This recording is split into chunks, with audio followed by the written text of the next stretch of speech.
It is Cleveland Restaurant Week, and while that's great news for diners, several issues continue to take a bite out of the restaurant industry.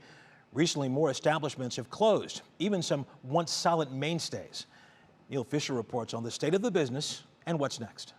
Experts in the restaurant industry tell 3 News the industry is growing, despite recent headlines of Northeast Ohio restaurants closing, including popular spots like Outback Steakhouse, Hooley House, and Melt Bar and Grill. There's just a lot coming at operators right now, and I think when you see these closures, it's because they've seen all these costs, they're not seeing them abate, and they see potentially future costs coming, and that's not good for Ohio, and that's really not good for the communities and the cities that we live in. John Barker has been in the restaurant industry for more than 30 years. The president and CEO of the Ohio Restaurant and Hospitality Alliance tells me food supplies, which include proteins and vegetables, are up 25% over the last 2.5 years, all while labor costs reach historic heights. Labor's up about 22% on average in the restaurant industry over the last 2.5 years.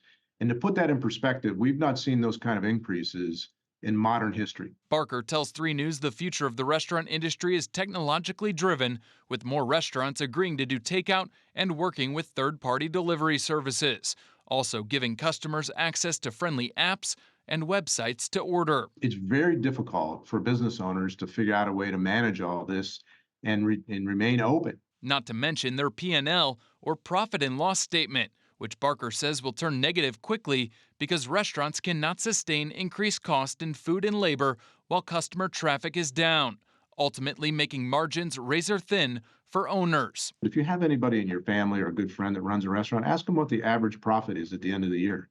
It's about 5%, which means out of every dollar they make, they keep a nickel. And so you start looking at these costs coming in, right? And it quickly goes from making a nickel, or making maybe 7 cents if you're really good at it, right, to now you're losing money. Barker tells me there's no relief in sight for food and labor costs. Meanwhile, experts in the industry are focused on what they're calling a potential issue, as a potential ballot initiative aims to raise Ohio's minimum wage and eliminate the tip wage. All things to keep an eye on moving forward. Russ. Neil Fisher in the newsroom. Thank you.